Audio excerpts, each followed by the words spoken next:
I'm Rachel Magnone, and coming up on WVU News, I'll tell you about the latest drug epidemic hitting the United States. You could find yourself serving mandatory jail time for passing a bus stop sign. I'm Keith Willison. Coming up next on WVU News, I'll tell you how the House of Delegates has strengthened the penalties for overtaking and passing a stopped school bus. I'm Madison Smith, and some Morgantown residents are outraged about the new concealed carry bill. I'll tell you what this means for you and your safety. Our Emmy Award-winning WVU News starts now.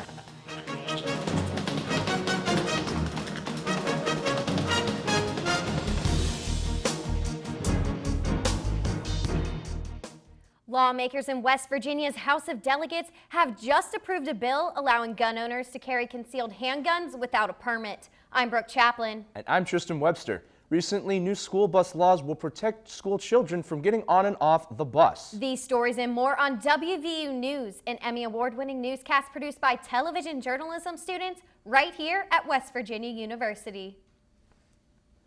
Last year, over 13,000 people were killed in the U.S. by firearms. That's right, Tristan. And reporter Madison Smith found out how residents are reacting to the new concealed carry bill. Madison, a tough issue. Yes, it is, Brooke. For the second straight year, West Virginia lawmakers have taken up a bill to allow people to carry a concealed handgun without a permit, causing tension between gun control advocates and gun owners. Since last spring, nearly 90% of Americans and 83% of West Virginians favored the existing law. But starting June 5th, anyone 21 years and older will be allowed to carry a concealed firearm without a permit, raising concerns over public safety. To minimize the possibility of 53,105. That's how many incidents of gun violence occurred in 2015. Democratic candidates are calling for increased gun control, but in February, the West Virginia legislature proposed a bill that would allow residents to carry a firearm without a permit. For many Morgantown residents, carrying a firearm is a constitutional right. The Second Amendment says we have a right to bear arms, and I feel that as a law-abiding citizen, that we have the right to carry a gun. West Virginia residents would have to pay a fee 4 times as much, take a training course, which I'm not opposed to, but you know, in our own state, we were denied a right that was being extended to residents of other states. On the other hand, some residents feel the lack of registration and no required background check or training is a big concern. I think there should be some kind of amendment where there needs to be some kind of prior training to show that you have handled firearms before and know what you're doing in those situations. Governor Earl Ray Tomblin vetoed the bill on March 3rd in a room full of law enforcement, saying a bill like this could pose a threat to police officers. I feel it is a situation that will put not only law enforcement but other folks, just regular citizens, business people and stuff, in a situation that they don't want to be in. This new bill would allow residents to enter any gun shop like this one and purchase a firearm without applying for a concealed carry permit. The Senate overrode the governor's veto, and the new bill will go into effect on June 5th. And here's some interesting information. This is not the first time the West Virginia legislature has pushed a bill like this through. In fact, last year, both chambers approved a similar measure that was vetoed by Governor Tomblin. Brooke and Tristan, back to you. Thanks, Madison. With the amount of overdose deaths doubling, the heroin epidemic has been another hot-button issue. Just last year, over 600 people died of drug overdoses in West Virginia. And West Virginia has the highest rate of drug overdose deaths in the country among people ages 18 to 25. Reporter Rachel Magnone joins us now in the studio with more. Rachel. With President Obama's trip to Charleston just last year, people and organizations across the state have joined the president's call to fight drugs and overdose deaths in West Virginia. Use of heroin has increased drastically, and it's hitting young adults in the U.S. the hardest. The latest study has found that all over the country, youth drug overdose deaths have more than doubled among 12 to 25-year-olds. I think it's a lot cheaper than other drugs. I know for me personally, like, I was addicted to pain pills, and they're very expensive, like, on the street. So, like, a friend offered me heroin, and I found out it was a lot cheaper and it got you a lot higher. John Temple, author of American Pain, is very knowledgeable about the heroin epidemic hitting the United States. Heroin's a problem now because it started with prescription drugs and painkillers, and they're very similar to heroin in the makeup of them. They come from the same plant and they produce the same highs, so they're fairly interchangeable, but heroin's cheaper. So when people get to the point where they're using so much that they can no longer afford to use pills, they often will switch to heroin. The heroin epidemic is hitting adults more than any other age group. The use among 18 to 25-year-olds has increased 109% since 2004. West Virginia currently leads the nation with the highest number of drug overdose. Since 2004, more than 47,000 people have died of a drug overdose.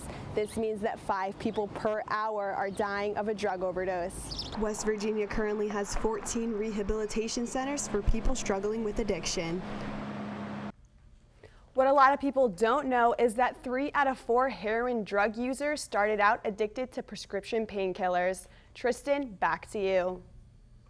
Thanks, Rachel, for that report. Getting on and off a school bus has some parents fearing for their children's lives, but a proposed new bill will impose stiffer penalties for passing a school bus. Reporter Keith Willis took a closer look at what this new bill means for drivers and parents.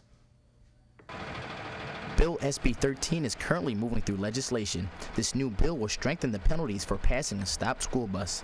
In 2007, 6-year-old Havin McCarthy was struck and killed by a driver speeding past a stopped bus.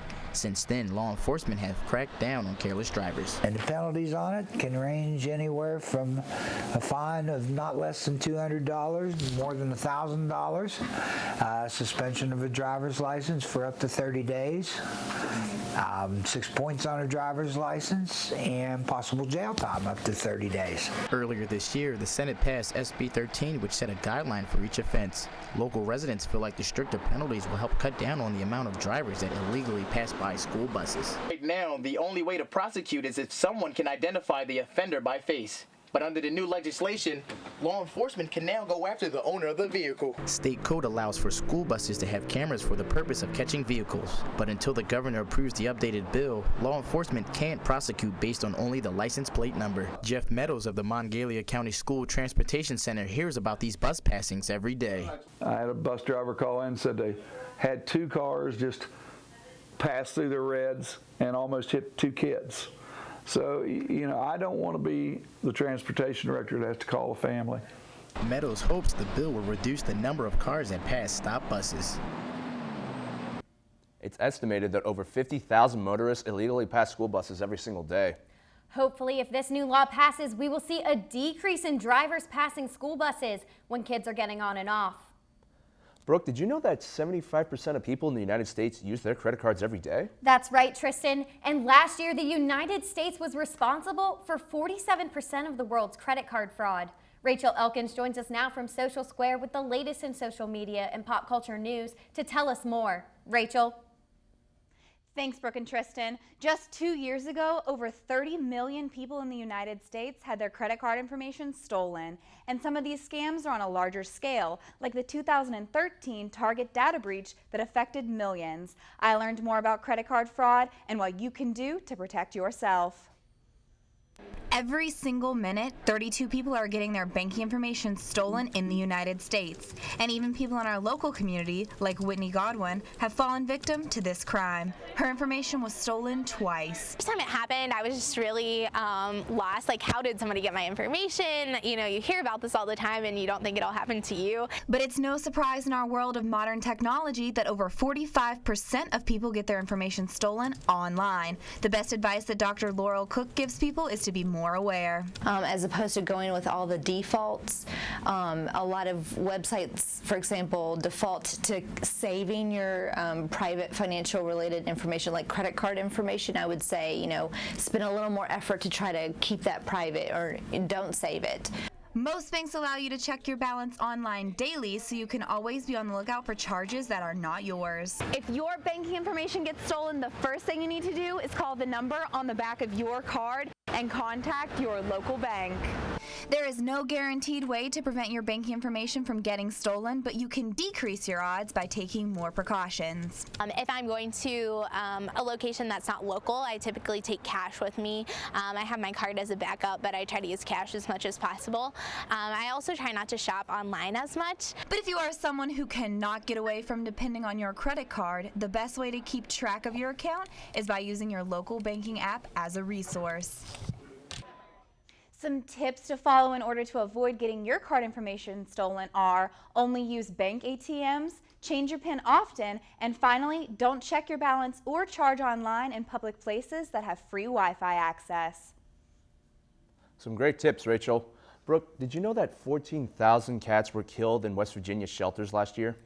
Yes, Tristan, and now every spring, the number of cats in local shelters triples. That's why the local nonprofit organization Per West Virginia started a low-cost spay and neuter clinic. The clinic provides this service to low-income families and prevents cats from ending up in shelters. Last year, over 10,000 pets were euthanized in shelters. Per is a no-kill cat shelter in Grafton, West Virginia. And if you would like more information, please contact Per at the number at the bottom of your screen. Former WVU football players visited Morgantown to promote exercise in some future Mountaineers. Sports reporter Robbie Devitt tells us how being a Mountaineer is a lifelong role. I'm Robbie Devitt, and coming up straight ahead on WVU News, I'll tell you how those country roads brought former WVU football players back home. Every journey starts with a first.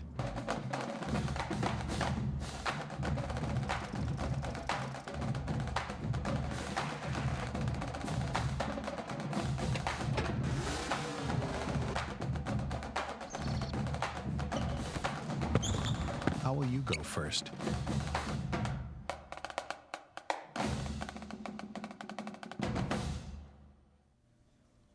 Brooke, it's no secret that the Mountain State bleeds gold and blue. And the Once a Mountaineer, Always a Mountaineer event showed that a love for WVU sports starts at an early age. Sports anchor Robbie Devitt is here to tell us more. Robbie? Thanks, Brooke and Tristan.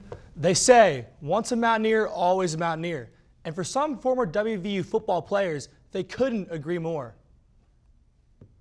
The Once a Mountaineer, Always a Mountaineer campaign is a program promoted by WVU alumni players to inspire healthy lifestyle choices among children. And with West Virginia having one of the highest childhood obesity rates in the country, this event encourages kids to exercise by playing with WVU athletes and NFL superstars. The third annual Once a Mountaineer, Always a Mountaineer Day of Play event was held on Sunday, March 6th. Both former and present WVU football players came to inspire healthy lifestyle choices for children in the state of West Virginia. Founder, Dr. Elizabeth Opp, started the event 2 years ago and has seen the program grow. Got this idea watching Geno Smith at training camp, and I was grading papers watching him on TV, and I started looking up at him and down at the papers. I was like, there's a connection there, so why don't we bring back the players that for WVU that have gone on to the NFL back to Morgantown. They love coming back and promote physical activity and healthy lifestyles. The Day of Play is more than just a saying, it's a lifestyle. This was proven by former WVU football players Rasheed Marshall and Terrell Chestnut. This program does not only promote exercise, but an all-around active lifestyle. Parents, like J.R. Fisher, are excited to see their children putting technology aside for a day of exercise. Kids today are tied to tablets and iPhones, and getting kids out and having an opportunity for them to come out and get active it's a good thing these days. The state of West Virginia has no professional sports teams, so to come back and spend a day with the kids is what players believe this day is all about. This is the third year I've been doing this. I always look forward to doing this. This is a chance to reconnect with kids, because this is our future. And if we can get these guys on a great game plan, and that's what it's all about. They're the future, and it just takes me back to when I was a kid, and having the opportunity to go to camps and have fun with college and NFL players. It's a great experience. Dr. Opp, with the help from former players and students, plans for this event to grow even bigger for years to come.